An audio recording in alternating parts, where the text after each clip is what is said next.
Sure. that our art instructor and gathering place volunteer is an artist. Sherry has been studying and practicing iconography for 10 years and has completed over 90 pieces. Okay.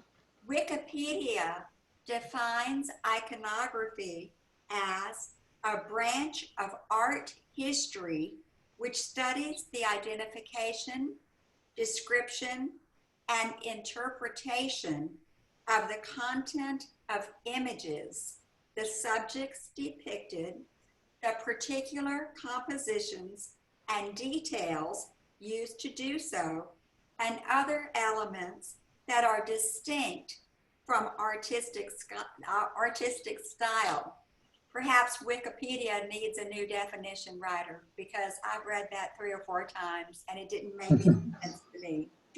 Sherry lives in Akron with her personal chef and husband, Angelo, and their dog son, our precious Vinny, who graced us at several of our gathering places. I'm going to turn my Sherry's sound back on. Unmute her. Okay, that should be, everyone's sound is off except for Sherry and myself. Sherry, please tell us what iconography is and how you got started with this art form. Well, I have a definition that I think from Dimitri Cassi, who is a Diamantis Cassis, which he's a famous iconographer in Houston area. And his definition, I think, is just really clear, and it's helpful. The word icon is usually considered to be a religious picture of 2 dimensions, not 3, but 2. And icon is from Greek. It means the image is a reflection. And in fact, a man-made reflection of the incomprehensible and earthly image of the heavenly pattern. In other words, it's an icon is a painting of religious works. And I sometimes refer it to as a window into heaven, because it's used to pray and to focus and to get closer to God. So Interesting, interesting. So you want me to know? You want to know how I got started on this? Yes. So about I guess now 20 years ago, I was at the Villa Mattel in Houston, which is a convent, and I used to pray there. I used to go up there every day. And I would, not every day, but so very often. And I would go up to the icon room every single time. And that's where I would sit and I would pray. I did that for 10 years. And one day I went down to visit my spiritual director. And I said, you know, Sister Kathleen, I think God's calling me to paint an icon. And she agreed. Well, there was a place in New Mexico, but it was too far away, and my husband, you know, I'd be away from him for 2 weeks. I said, no, I'm not going to do that. So the following summer, I ended up going to, well, actually reading an article in the Catholic Herald, and it said, Father Elias Rafai is going to teach Byzantine icons, and he's up in Houston. And I said, oh, that's for me. So over 10 years ago, I went up to his workshop, and I traveled. It's about 45 minutes from my house one way and 45 minutes back. And the whole time that I was taking the class, I cried. Why is that? I cried because an icon is so special, and I knew the importance of what an icon should look like. And all these people around me were artists, and I had never taken an art lesson in my life. And I thought, I don't know how to do this. And so it was very, very upsetting. You know, it was frustrating for me. There was a woman that was sitting right next to me, and she was painting, like, I mean, this magnificent artwork. And I kept looking at her, and I'd look at hers, and I'd look at mine, and I start crying. Oh my goodness. That went on for that went on for the whole week. I was totally exhausted. But the first icon I painted, it's not this one, but this is the icon that I painted. It was Jesus the teacher. This one was given to me by my good friend Winnie, who's been painting icons for over, oh golly, probably about 30 years, 35, 40 years. She does artwork. She has helped me so much. Between her and Father Elias, I've had an opportunity to really get the best of both the male way of painting and the female way of painting. If you notice on this one, Jesus is holding the Word of God, and the reason I chose this icon to paint is because I'm a teacher, and so I thought, well, that would be a good one for me to paint. And so this is hers. Her work is just gorgeous. She did her specialty is robes, and if you look at those robes, you can just tell how they fold. Of course, this is like what we said. This is two-dimensional. It's not three-dimensional. So anyway, so I gave my first icon to my spiritual director, and when she got it, she cried. So so that was the beginning of my journey, and it has been a journey, because it was like right after that I went and bought everything I needed. I mean, I went to the site. I don't use I'm going ahead of myself, Jeanette. I'm answering your questions. I don't I went ahead and bought I'm trying to find a nice tube so you can see it. All right, here's a nice one. I went in and got the paint. The paint is Joe Sonio. It's acrylic. Okay, I don't use oil. I use acrylics, and the reason that we use this type of acrylic is that it's sheer. You can see through it, and you can add layers to it. It's different than the acrylic that we use in our class, because that's pretty thick and it's hard to see through. But this particular kind we can see through. So would everyone use paints icons, or do different artists choose different medium? Yes, the old version and the original version is used egg tempera, and they actually use an egg, and they use the ground up minerals of the earth, and they mix those two together, and they put a shot of vodka in it to preserve it. A vodka? And then they have to put it in the refrigerator. The problem with that is that, you know, it doesn't last that long.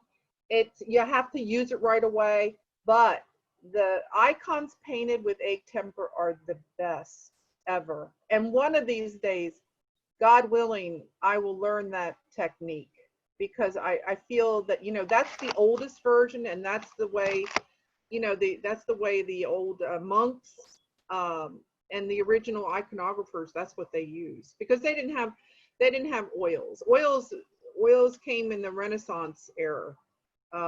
Which are beautiful. I love oils, but we use acrylics, and I think we do that because we're in a hurry to get them done. I guess, I don't know. Yeah. I don't know, but that's the way Father Elias taught us, and I'm happy. And I have friends who've done the egg tempera, and they chose to go back to the acrylics, believe it or not. So I find that interesting. I guess it's because it's more work, you know, to mix and all that. Eggshells, yes, I can see that. Now, you mentioned that you took Father Elias's class. Did everyone in the class work on the same image?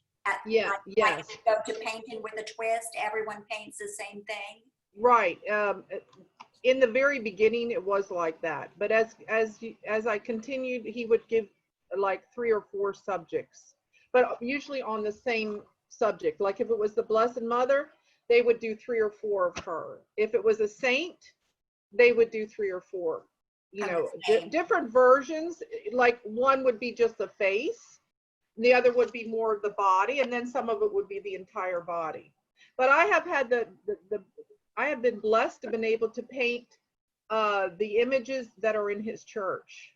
On the iconostases on the very front panel, I have had my hand on those, and I feel very blessed to have that opportunity, because those are, you know, when you have a work in a church, I just feel like it reaches more people. It's just a blessing. Now It's those a are huge larger, blessing. aren't they, than the typical Yes, 8 by 10 they're almost, size? they're Those are 5 foot, 4 and 5 foot tall. Some Yes, of those images. I remember seeing them when So I'd like to share some of, if it's okay, because I'm a show and tell person. How about you guys? Oh, you disabled me. No, no. Oh, you need to be as host. Okay, let me do that. Okay.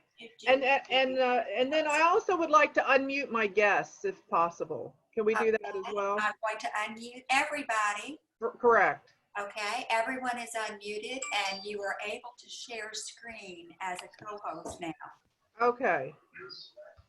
And I'm asking Mary to unmute and Larry to unmute because I want to talk to you guys, because if you have questions and all that, I need to be with you people. Okay, so here we go. So I'm going to share my screen. I'm going to see if I can do this. Sit here, George. Okay, can you see me still? Yes. Oh, that is beautiful. Beautiful. So now I'm going to share one thing at a time. You gonna share that one? Okay. Come on. Well, I don't know why it's not coming up. Well, let me try again, okay? Let me try.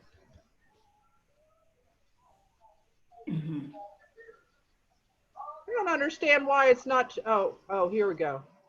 Well, let's ask Dr. Bob. There we go. Is that better? Yeah. Can you see that large? Uh-huh. I can't. Can you see that? Uh-huh.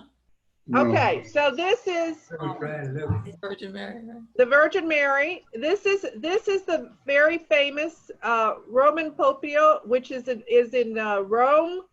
It is the image that the Pope stops by and prays in front of. And this image, if you notice, this is you'll notice that Jesus has very decorative with gold, and that is because he usually is represented with a lot of gold. If you look up here, the letters MPOV, that stands for our Blessed Mother, and ICXC, that's Jesus Christ. And all icons are labeled like that. They have, you have to label them.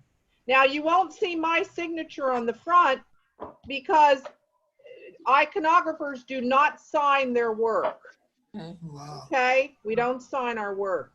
This is Jesus the Good Shepherd. This was actually an icon that Father... this is the Good Shepherd? Yes, Jesus the Good Shepherd. And I'm sorry you can't see the IC. Some of him's cut off. This icon was given to Father... Well, it was put in an auction, actually. And then it was purchased for Father John at our church. This is our Blessed Mother. This is all done with raised glue with silver all around the edge of that. And Father John's mom passed away, so that was given to her for his mother. Oh, there you go. Now you can see the beadwork. See all the beadwork? And that's really difficult because that's done with a glue tube, and you got to drop every bead on there. And then when all those beads are done, then you put your silver. And I use real silver and I use real gold. I like this one. This is the Nativity. Again, raised halo. This is symbolizing marble, and the little the cattle and the donkey. I use gold here. This gold is 23 karat gold that we use. So when we use it, we're real careful. In fact, when we brush the gold off, we collect the gold and use like the loose gold for different items because it's really, really expensive. My daughter requested this one, and when she requested this, I said, "Oh, Angelina, please, I don't think I can do that." "Oh, yes, Mom, you're up to the challenge." Well, this one, you know, is Peter walking on the water, and there's the disciples in the boat and the waves. And all the disciples have different colors on them. I am going to explain to you about the colors of iconography because different colors have to be used to represent different things. Okay. This icon, this is an interesting story. Let me see if I can. You're going to show that up, huh? Okay, do you see that? Is that better? You can see that better? So this icon is actually an icon that is a Cuban icon. And I went to a doctor who worked on veins, and he was telling me about this icon. And this icon in Cuba is very famous because the people who are going across the water, you know, they're immigrants, right? So they have to, they're in danger, and the Blessed Mother protects them. So he was telling me about it, and he said, I don't even know where to get something like that. So he showed me a picture, and I went ahead and painted that for him. That I enjoyed that so much because I guess because of the what it stood for, you know, it's just amazing. This icon is my first attempt to of Our Lady of Perpetual Help. You'll notice these two angels. Let me see. See these two angels right here? Okay. They're holding the instruments that are going to crucify Christ with. And if you look, Jesus is upset because he understands there's going to be some, you know, some future. Also, he loses one pair of his shoes. There's his shoes down there. That's Our Lady of Perpetual Help. Where There's so many. I want to show you some of my newer. Okay, this icon. Oh, this is probably my most favorite icon of all. This icon.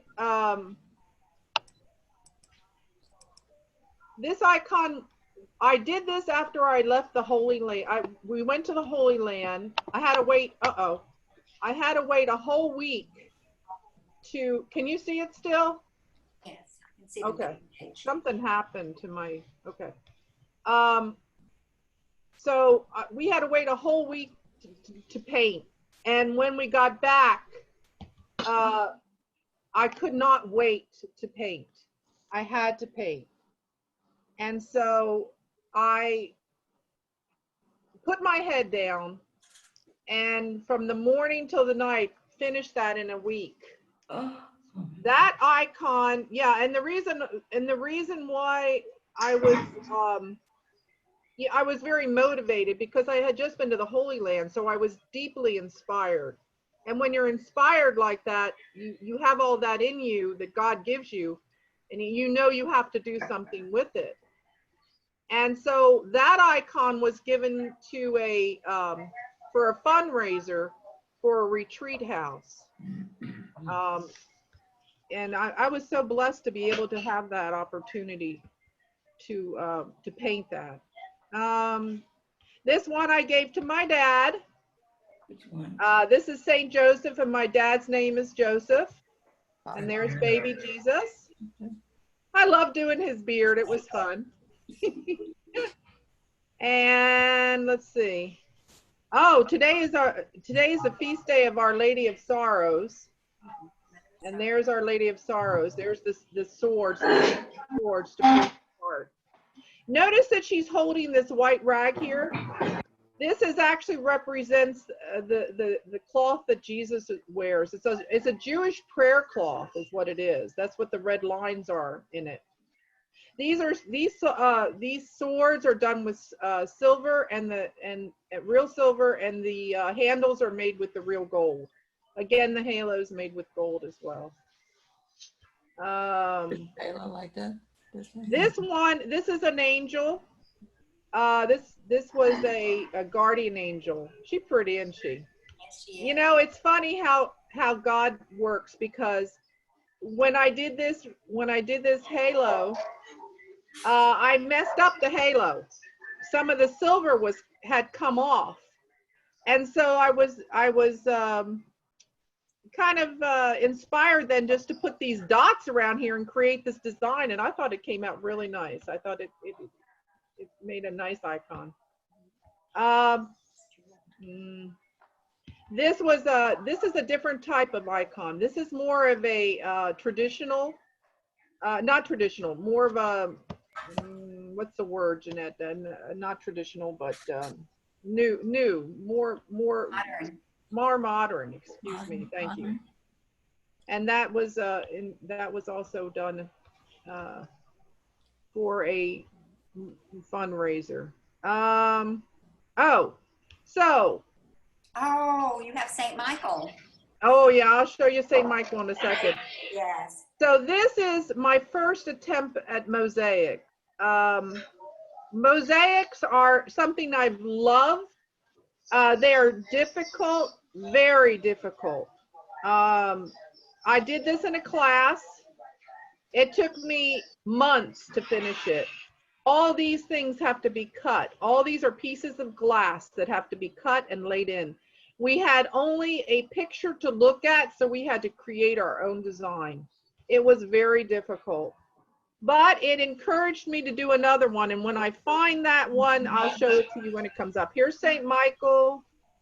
I love doing St. Michael. And those of you who love dragons, Yeah. so there's St. Michael, and there's the dragon at the bottom. Where's the dragon, George? You see him? The dragon. And Michael's, and the dragon represents the devil. And you notice that he's got the sword right in his, going through his mouth and into his body. Oh, I see. See it? Well, the dragon represents the devil. This is the nativity. The nativity of the Lord. Okay, just going like this, like that. Okay. I love this one. This is mine. I don't give this one away. I don't give this one away. This one is special to me. It took me a long time to do it. I did it in a retreat. And this is what I put up at Christmas time. This is what I put up. This is my focus on Christmas. Oh, I like this guy. This is a cool saint, Padre Pio. And I did him on if you'll notice, this is a round log, a piece of log. When I get pieces like this, I have to gesso. I prepare it, I sand it, and I lay gesso on it. All my pieces I lay gesso on. Gesso is a surface, and I have to sand it before I can paint it. And oh, and this one I did for a lady. This is St. Peter and St. Andrew, brothers. This was done on a plate. And these are olive branches that go all around. Their names are on the edges. I'm sorry, I cut it off with my camera. And are you still with me, or am I boring you? No. Okay, here's my okay, so, you know, we've been in quarantine, right? So I will show you the works I've done recently. So this is Jesus the bridegroom. And you'll notice that he's got the crown of thorns around him. You know, I wish you could see it in person, because it's a pretty powerful piece. I haven't decided where it's going. Usually what I do is wait to see what God wants me to do with them. With the crown of thorns. Yeah, and that's the La Pietà. So these were the ones that I did waiting, you know, sitting at home. And this one I did in a workshop with a guy from England. He did a workshop. He was painting with egg tempera, and I'm painting with acrylics, mind you. So this is for my daughter. She loves Saint Teresa, the little flower. So I painted that for her. And this is for Father John. This is St. John the Baptist. And this was also done with a log. And you'll notice this right here, all this right here, this is copper. I put copper all the way around here. And I treated this so that he could put that in his garden. He's got a garden that he likes to sit out in. So I weathered it so he could do that. So this is my second icon. And I did this all on my own. I ordered the tiles for it. This is Our Lady of Guadalupe. I ordered the tiles. I did every, you know, I did it. I didn't have any help. It's okay. It's not bad for my own, but it's a lot of work. Well, Sherry, certainly beautiful, beautiful work you've been showing us. We are down to our last 2 minutes, though, before we start into exercise. So do you have any parting comments that you would like to leave with us? Well, Did you want to show her that icon? Could I show you a couple of my icons? yes. We have almost 2 minutes left. Okay. Can you all see that? Show it to me. There it is. Oh, did you paint? Yeah. That's gorgeous. Did you paint that? No, that's Saint George, my patron saint. I love that. And I love that. killing the dragon. Yeah. I use Georgios. And I got another one, which is probably not going to be as good to see it. Hold on a second. It's about probably a couple of centuries old. Oh. It's been in the family for a long time. It's got, it's pretty well worn. A lot of candle wax because, as you know, there's a lot of candle always around there. I believe it's St. John the Baptist. It is.